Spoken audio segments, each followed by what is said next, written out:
saat pandemi COVID, belajar tetap seru. Katanya Bunda, materi kita minggu depan adalah perjalanan air. Aku penasaran. Maksudnya Bunda, airnya mengalir. Tapi kenapa ya Bunda? Kalau musim kemarau, kok tidak ada air? Kalau musim hujan, ada air. Aku pernah membaca buku. Banjir disebabkan karena tanah tidak bisa menyerap air, sehingga airnya akan mengalir.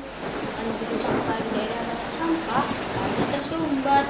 Banjir deh, bener gak Bun? Terus, kenapa air hujan itu jatuhnya ke bumi Bunda?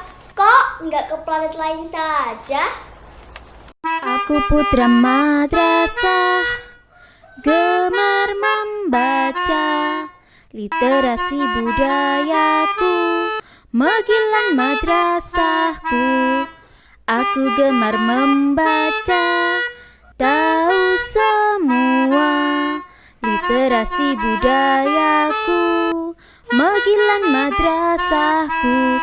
Cerdas, pintar, itu motoku. Untuk madrasah pancen Megillan. Assalamualaikum warahmatullahi wabarakatuh.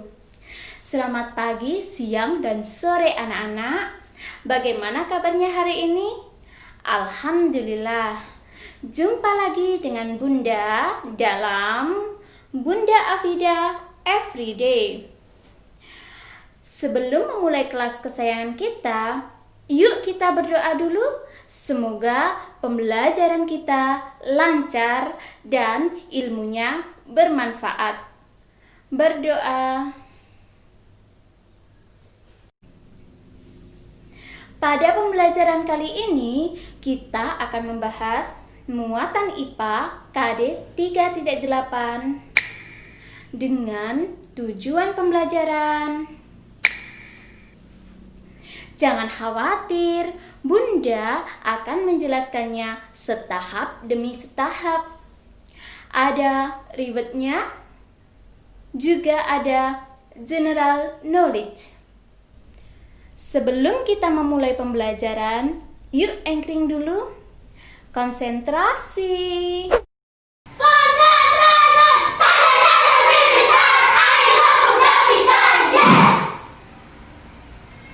Karena kalian semua sudah siap menerima materi pelajaran, mari kita mulai materinya. Materi kita kali ini membutuhkan 5 kata kunci. Ada evaporasi, transpirasi, kondensasi, presipitasi, dan infiltrasi. Dari kelima kata kunci itu dapat kita singkat menjadi EDCOPY. Evaporasi, transpirasi, kondensasi, presipitasi, dan infiltrasi. Diulangi ya. Evaporasi. Saat matahari terik, air di permukaan bumi akan menguap. Air sungai, air danau, air dari sumur yang terbuka, juga air laut akan menguap dan naik ke atmosfer. Peristiwa ini disebut dengan evaporasi. Pada tumbuhan juga terjadi pergerakan air, yaitu pada batang, daun, dan bunga. 97 sampai 99,5% air akan menguap dan naik ke atmosfer. Peristiwa ini disebut dengan transpirasi. Sisanya kurang lebih 3% akan digunakan tumbuhan untuk proses fotosintesis. Fotosintesis? Apa itu? Uap air di atmosfer akan mengalami pengembunan dan membentuk awan-awan. Awan-awan nanti akan semakin tebal dan mengandung banyak titik-titik air. Titik-titik air ini nanti akan saling bergesekan. Peristiwa ini dinamakan kondensasi. Setelah terjadi kondensasi, akan terjadi proses presipitasi, yaitu jatuhnya air di atas permukaan bumi dalam bentuk air hujan atau air salju. Air hujan, air salju. Hujan terjadi setelah awan menebal dan titik-titik air saling bergesekan di atmosfer. Titik-titik air tersebut jatuh ke permukaan bumi karena adanya gaya gravitasi bumi. Pada suhu di bawah 0 derajat Celcius, titik-titik air yang bersentuhan dengan nukleator, yaitu partikel lain yang mempercepat proses pembekuan, akan membentuk kristal yang semakin besar hingga terbentuk salju. Peristiwa ini terjadi pada daerah yang beriklim subtropis, yaitu daerah yang jauh dari garis khatulistiwa. Daerah ini mempunyai 4 musim, yaitu musim panas, musim dingin, musim gugur, dan musim semi. Berbeda dengan daerah yang berada di dekat garis khatulistiwa.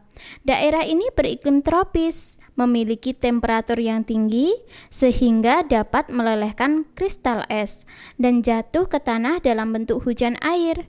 Daerah ini memiliki 2 musim, yaitu musim kemarau dan musim penghujan. Air akan masuk ke dalam tanah. Proses ini dinamakan infiltrasi. Air yang berhasil masuk ke dalam tanah dapat kita manfaatkan untuk minum, memasak, mencuci pakaian, dan mengairi sawah. Air ini akan kita manfaatkan bahkan saat musim kemarau. Di dalam tanah, air juga akan diserap akar tumbuhan. Terus, dari mana ya datangnya banjir dan tanah longsor? Aliran air yang deras dan tidak terserap tanah akan mengikis tanah lapisan atas, sehingga menyebabkan terjadinya erosi di daerah pegunungan. Sedangkan banjir terjadi karena aliran air deras yang tidak dapat meresap ke dalam tanah, tersumbat oleh tumpukan sampah, sehingga arusnya tidak lancar.